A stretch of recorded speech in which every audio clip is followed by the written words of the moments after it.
Good afternoon, everybody. Let me close the session out today with a phenomenal panel here of experts, which is a very rare find these days, especially database world, and people have seen the whole evolution of this stuff. So I'm going to get up on stage with two of the stalwarts of the database industry, Professor Mike Carey and Don Chamberlin. So let me get them up on stage and we'll get into a panel discussion, talk about where we were and where we are now and what that portends for the future. So with that, let me get Professor Mike Carey up here so we can get this conversation going. Mike. Thanks, Mike. Thank you. Please. And now, to invite back onto the stage, we had this conversation last year where Don actually promised that come back next year and we'll have even more exciting stuff, and he has fulfilled that promise. So let me get up here on stage, the father of SQL and now SQL++, Don Chamberlin. Don, thank you. All right, I've been standing too long, so I want to sit down here and make myself comfortable. And so let's get this conversation started with Mike. You have worked in the database industry a long time, and have you ever worked closely with Don? So I've actually been lucky. I've actually worked closely with Don, not once, not twice, but 3 times, all of which have been a pleasure. So about 20 years ago, we were colleagues at IBM Research, and we were part of object relational technology happening. We were working on the SQL standard, SQL 3, adding object features, working on delivering those things in DB2. So that was my first chance to work closely with Don. Later on, I was at BEA Systems. He was at IBM. We were contributing to the XQuery, XML database, and so on technology. And so we were working together, sort of on things that were relevant to W3C and XML. And then I'm getting to work with him now related to SQL++. One of the highlights of my career, one of the things that I'd like to point out as a big achievement was I was Don's manager for a little while at IBM. So I managed the Don Chamberlin. Who else can say that? Not too many people. Well, I'd just like to say that one of the favorite parts of my career, Mike, was when I was working for you. We had a lot of fun together. Yeah, Don always does mention that specifically, that one of the best managers he has had was Mike. So there's a little mutual admiration society going on here, but which is all good for us from the database industry and where we are going. So Don, then where should we get started? At the beginning, I'm assuming? How did this whole SQL movement get started? Give us a little perspective so we know where we're coming from. Well, Ravi, are you a student of ancient history? Ancient history. Now, that's a loaded question. I'm a student of history from the perspective of those who forget history are condemned to repeat it. So I wouldn't want that to happen. So from that perspective, and I wouldn't call this ancient. So however you want to interpret it, but I would definitely, there are a lot of lessons to be learned, is how I see it. Well, okay, Ravi, we'll do the best we can. This story goes all the way back to before anybody was born in this room, to the year 1970 AD. AD, thanks for clarifying that. Yeah, and what was happening in that year, yes. Computers, which had started out being very expensive, $1 million for a computer, the price was finally coming down to the point where just about every company could afford to have their own computer and load it with data. So in those days, data was being retrieved from computers by programs that were very much dependent on the physical characteristics of the data. Things like disk addresses and indexes and pointers and things like that. Well, along came a very smart guy named Edgar Codd, known to his friends as Ted. And Ted Codd had this idea that you shouldn't retrieve data in terms of its physical characteristics anymore. Ted invented something that he called declarative queries. And this was the idea that you shouldn't write a program for finding the data. It's more like, tell me what you want, not how to find it. Well, this was actually the same idea that had been proposed about 10 years earlier by a guy named John Backus, the inventor of Fortran. John Backus saw people writing programs that said things like load register A from memory and load register B from memory, add register A to register B, push and pop things and like assembly, that. basically. And John Beck has said, no, programmers shouldn't be doing that. If you have a algebraic expression, just give it to the compiler can manage the registers. Well, there were a lot of programmers who were very proud of their skills, and so they kind of pushed back on this idea. Yes. A compiler couldn't manage registers as well as I could because I'm very smart. So it took a little while for this idea of a high-level language to be widely accepted. But it was, of course. But now it's 10 years later, and Ted Codd is trying to do the same thing with the relational data model. Yes. And he's getting the same kind of pushbacks. People are saying, well, database access is a very complex problem. Yes. And nobody could solve this problem automatically as well as I could with my skills as a programmer. Yes. So it took a little while, once again, to things to get rolling, get past this. Yes. But eventually, people began to understand that this idea of declarative data access was something that could be done efficiently. Actually, during this kind of pushback period, IBM organized a research group at their Almaden research lab in San Jose to build an industrial strength prototype of Ted Codd's ideas to prove that they could be implemented efficiently. This group was called System R. And my friend Ray Boyce and I were very lucky to be assigned to work with this group to kind of prove whether Ted's ideas were practical or not.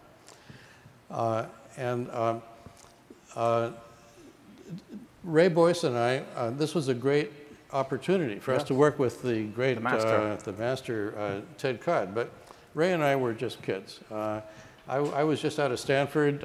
Ray was just out of Purdue. We were assigned to work with this industry giant, Ted Codd. Mathematician. But we were kids, and we were kind of presumptuous, and we couldn't leave this great man alone. We had to tweak it somehow. So Ray and I thought that we could see the beauty, the beautiful simplicity of Ted's ideas, but we also thought these ideas weren't getting as much traction as they deserve, and we thought we knew the reason why. Ted was an Oxford-trained mathematician. And so he was a scholar. He'd like to write these scholarly papers with a lot of mathematical jargon in them. And so Ted would write papers that would say, the definition of a relation is a subset of the Cartesian product of a set of domains. And him and 3 other people would understand that. And Ray and I would say, Ted, is that like a table? And he'd say, yes. And you can query relations using the first order logic with universal and existential quantifiers. And we'd say, get logic there, We'd say, Ted, could you use regular words like select? Select. So Ray and I kind of chipped away at this idea until we were able to put together a language that was pretty much based on English keywords. It was based on Ted's ideas, but we kind of put a friendly face on it. Yes. And so in fact, we even called it SQL. We called it SQL. SQL stood for Structured English Query Language because it had English keywords in it. Correct. And this language SQL became the user interface for System R. And System R successfully proved that a compiler could translate SQL queries into efficient access plans. So based on that, the SQL language evolved into IBM's DB2 product, and it influenced some other products as well along the way. It influenced all the relational databases that were to come after. So that's the story, basically. I want to emphasize one thing about this story, though. The hero of this story is Ted Codd. He was the guy who came up with the revolutionary idea of declarative database access. He was the guy that designed the relational data model, which made declarative queries possible. And so I make jokes about Ted being a mathematician, but I mean no disrespect by that, because Ted was the guy who was responsible for revolutionizing the industry. And if I could, I'd like to make one more kind of personal note to this. There was, if you don't mind a figure of speech, there was a sad sequel to this story. And that is, Ray Boyce and I published the first SQL language specification in June of 1974. And about a month after that, Ray died very suddenly and unexpectedly of a brain aneurysm. He left behind a young wife. He was 25 years old and a 1-year-old daughter. Well, over the years since then, my family has remained in very close touch with Ray's wife and daughter. His daughter's grown up now. She's working in the database industry as a security consultant. Once in a while, one of her colleagues comes up to her and says, was your father Ray Boyce? And so she's still out there carrying on her father's legacy. Fantastic. I think I'm happy that you mentioned those great contributions by Roy also to the development of SQL. In fact, you and Ray provided a human interface to this thing, something that the lesser mortals like us could understand, the great math that was actually behind this. So I think that's a very significant contribution, and without that, it wouldn't have been as popular as it is, because one of the real important things about SQL, which I understood later after having seen every kind of functional and non-functional and procedural programming languages, is that it's something that's not easily communicatable between humans. And with SQL, English being so central to the whole thing, can actually talk. If you are two database experts, you could say, oh, really, you want to find all orders for the last whole year of this characteristic? You could say, you need to do a left outer join on this table and with the order and the customer, and you put it together and do a subquery, you'll find the answer. So that facility, I think, is very important for the propagation, just like I think communication, once we started to talk, I think the human society evolved. This is another way of evolution over there. So it's really phenomenal. While all this magic was happening in Don's world, Mike, there was a parallel history where there's a lot of intersection to what you had been doing. And if I recall, you had done object databases, object relational databases, and of course, finally, even XML, XQuery stuff, so XML databases too. It almost feels like your general effort parallelly has been how to get away from the bondage of the relational, how to get away from the flatness.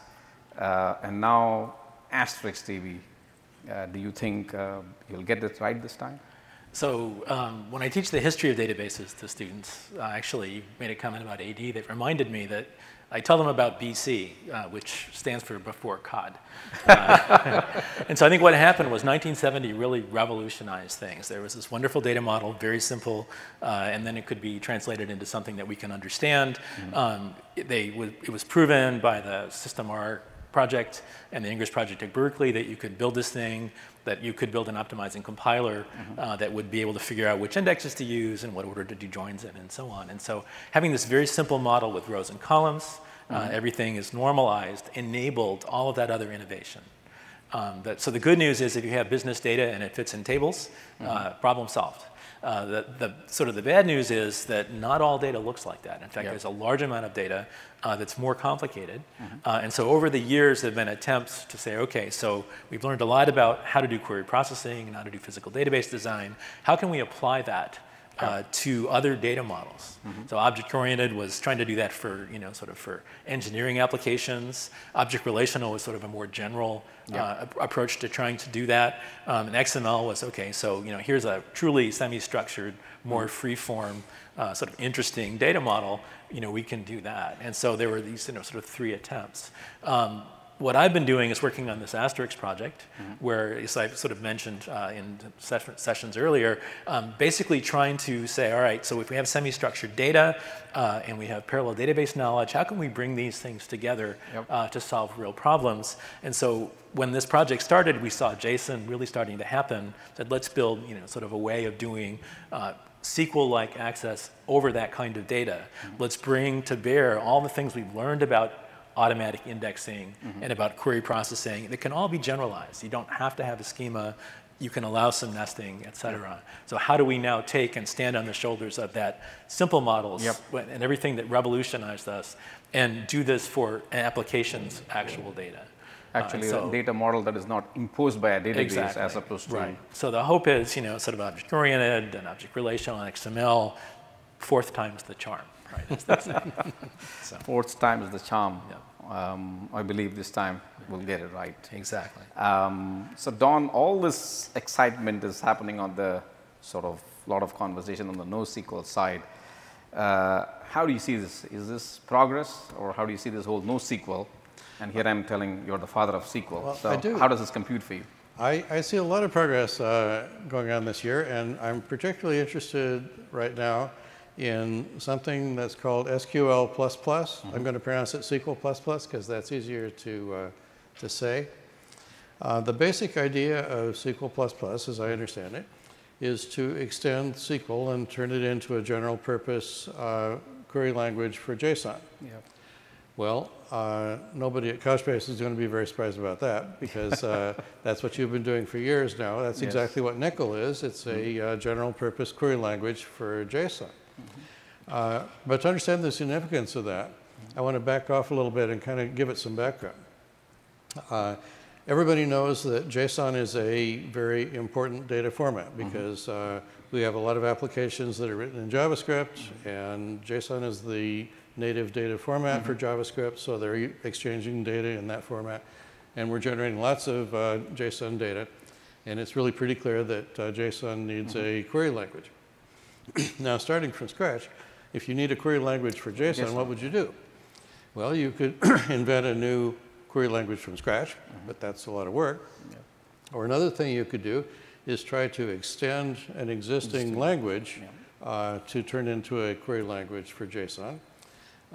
If you were going to do that, there's different candidates. You could take an XML-oriented language like XQuery and try to extend that. Or you could take a relational-oriented language like SQL and try to extend that. And obviously, the approach that Couchbase has chosen is the last of those. We're going to extend SQL. Well, I think there's several advantages to doing that. One is that the industry has a large investment in SQL, in the skills of people that know how to write SQL, and in tools that know how to generate SQL. And it would be really nice if we could preserve all of that investment while meanwhile gaining JSON capability. The other advantage is that if you're going to extend a language, I think SQL is the one you want to choose because I think the relationship between the JSON format and the relational format is a closer one than the relationship between JSON and XML. XML is a much more complex and less highly structured language than JSON is. So I think Couchbase's idea of extending SQL to be a JSON language is a sound way. That's a good approach. But you're going to ask me, so what's new? What's new? Well, the thing that's new, I think, that's exciting this year is that some other organizations are joining the bandwagon. And we're getting a lot of synergy now among the different organizations that are involved in this business of extending SQL into a JSON language. So one of them is the University of California at San Diego. There's a professor at UC San Diego. His name is Yannis Papakonstantinou. Spelled like it sounds. Spelled the same way it sounds. And Yannis is managing a research group that's developing a language specification called SQL++. And the plus suggests it's sort of like C++. It's a extension, a compatible extension to the underlying language, which in this case is SQL.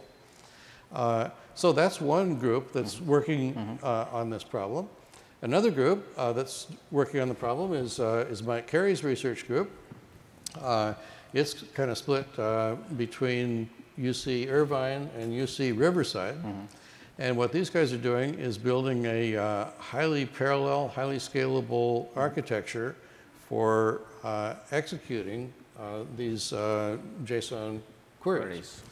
So the UC San Diego group is kind of working on the language side, and Mike's group is working on the parallel implementation side. And Couchbase has been in this business for quite some time already.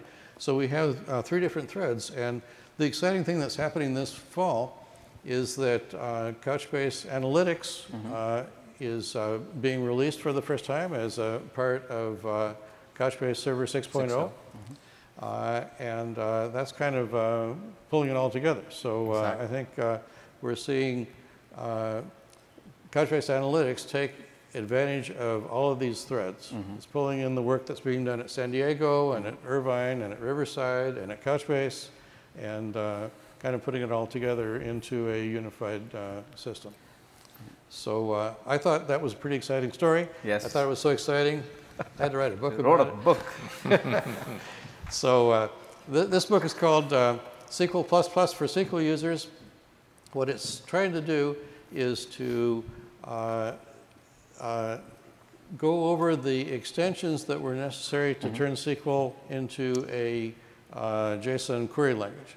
And I was surprised to learn that these extensions are not very large or very complex.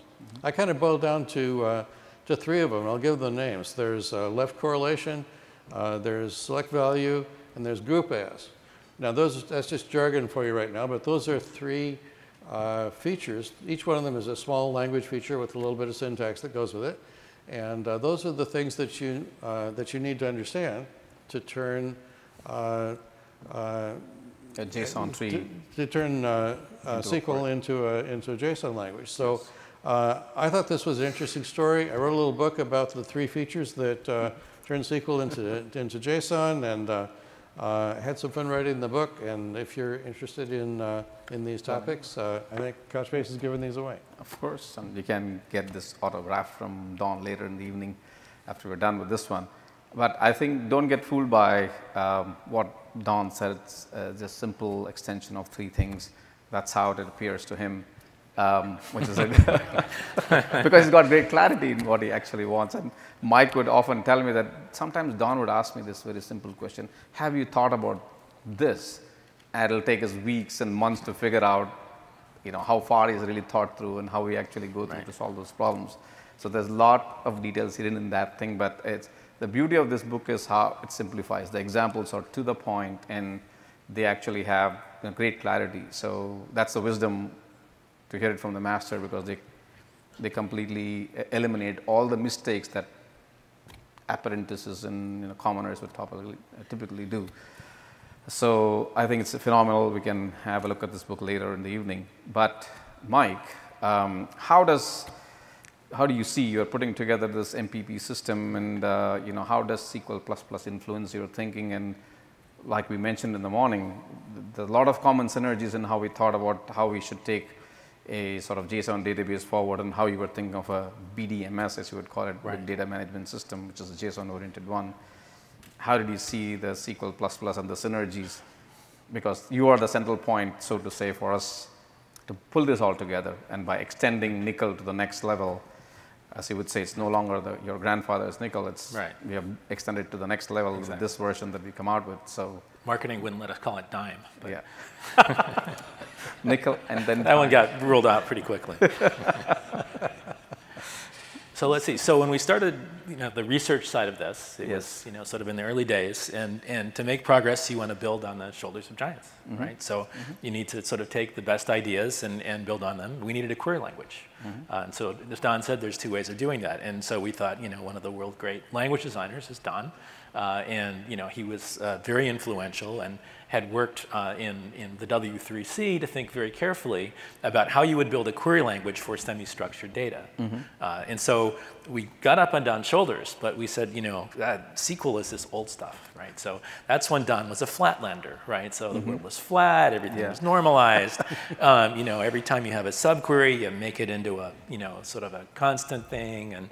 And so it didn't feel like at that time building on SQL was the right path. And so we started by building on, we got up on his shoulders, but he was standing on the XML circle. And we started with XQuery. And if you throw enough stuff away from XML, you get something that looks like JSON. And if you throw enough stuff away from XQuery, you can get a pretty decent language. And so we basically came up with AQL.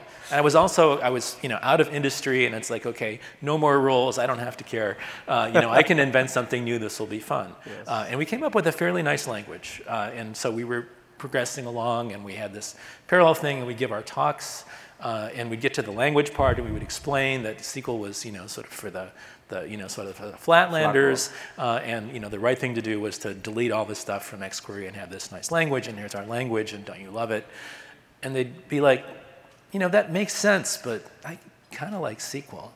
So we'd go to the next conference and we'd give our talk, and they would appreciate it and they would accept it, and there was a good technical argument, but you could kind of still see that tilted, sort of wistful look in their eyes about SQL.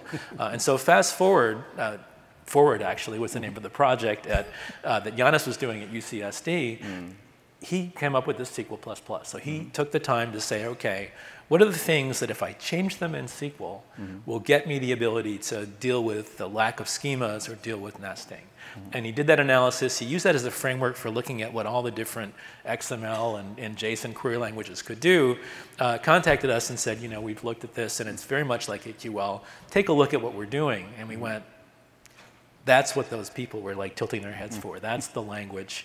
And then we were having our conversations about, sort of what would happen if we put things together. Right. And it became clear that sort of take that language, make it the new face, and for Couchbase analytics, and move in that direction for convergence. And so we converted, and so we now speak SQL++. EQL became SQL. Exactly.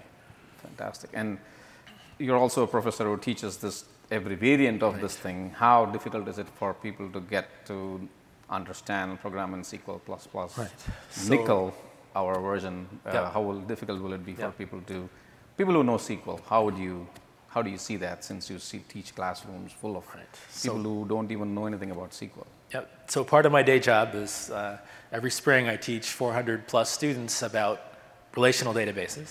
It's a 10-week class, and we're like, SQL, SQL, SQL, SQL, SQL. Just kidding. NoSQL is coming. And so in the last 2 weeks, we basically exposed them to NoSQL. What we've done is we've used the open source AsteriskDB as the teaching platform for that, and it has SQL++ as its interface. And so we've tried this language on hundreds of students who were now sort of quote unquote SQL experts. They had run a bunch of queries and a bunch of projects related to SQL, and said, okay, now we're going to redo this piece. Here's how this data would look like in NoSQL, and they get an understanding of the nesting and the schema freedom. Go write these queries in SQL++. And they all do really well on that. So we've found that people who have learned SQL, even if they're just recent SQL users, can very quickly move and understand how that generalizes to deal with that data. And so we've basically sort of put at least 1,000 plus students through trying SQL++, right after learning SQL, and the University of Washington has tried this a couple of times and had really good experiences. And so we've got kind of that knowledge that people really can transfer those skills. Actually, this is a wonderful book that's coming out. I've beta tested that, and it was beta tested also at University of Washington, and students really appreciated it. It really does a very nice job of saying, if you're used to SQL, here's where you're going to make a mistake, right? Here's what's different. And so it guides you through the common pitfalls. So, I think the answer is this is really a transferable from SQL. Skill. Very quickly, you become a SQL++ user. It's validated both from Don, saying it's the easiest way to extend the language is this one, given the data format. And you have, in practice, seen that to bear out. Right. So that's a fantastic validation. Right. So Don, on the one hand, we talk about NoSQL.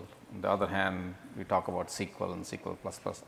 How do you see this? It seems contradictory, but... Sounds like a contradiction, doesn't it? It does sound pretty contradictory, but... I don't think it is, though. Okay. I think these two terms are really just different ways of saying the same thing. I think NoSQL means we have to get rid of the constraint that everything has to fit in a box and look like rows and columns. So if we blow away that constraint, then we're in the NoSQL world. Correct. But I think SQL++ means at the same time, we need to extend the capabilities of the language to deal with these data structures that no longer are made out of rows and columns. So you need, in both cases, this is a matter of relaxing constraints and then increasing the semantic power of the language to deal with the relaxed constraints. And those are two sides of the same coin.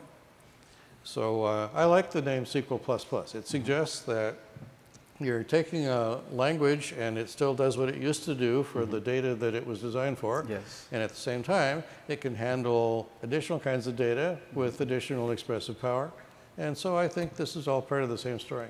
Fantastic. Thanks for rationalizing that for us. It's just about eliminating some constraints, which now allows the language to proceed further and give you the benefits of what it has done for the last 40-odd years. And so it's always fabulous sitting and talking databases and query languages and other innovations in this area. It's always a privilege for me. All of your insights and wisdoms, and most importantly for me, both of your humility teaches us a lot. So thank you so much for teaching us and leading us and making sure that we don't make elementary mistakes. I think that is what has really got us this far, and the innovation that we have done and the product that we're releasing will, just like what had happened in the first version of this, hopefully it'll unleash a lot of potential for developers to develop things more simply and yet build unimaginable stuff that we haven't yet so far seen happen. So thank you, gentlemen, appreciate it. So we should be able to see you one more time next year, I hope. Hope so. As we keep innovating further. We're having a lot of fun. Yes. Absolutely. That's the whole idea. Thank you, gentlemen. Thank you, Mike. All right. Appreciate it. So with that, we will sort of wrap up the evening. But I want to leave you with one insight. If you saw our data platform, we have solved a lot of complex problems in a manner that it is simple to consume. But one insight I want to leave you with is that many of the pipeline issues we talked about in the morning is caused by one impedance mismatch, if you will, which is that every database or relational databases, they started with a schema to which you had to put the data into. So it starts with the philosophy of schema first, data next. This is the root of all the issues as far as all the pipelining, brittlety of the pipeline, data movement. This is actually really what causes the data to be transported in blocks and rebuilt on all the other side. What we had started with, or if you look at a database like Couchbase, it actually starts with data first, schema next. Actually, schema binds late, to use a computer science parlance. So that impedance goes away. So data just moves in a fluid manner. I actually use a complex term. Since you are all here, you must have real interest in computer science and languages and stuff like that. So I'll unleash this on you. I call it actually non-Newtonian solid liquids.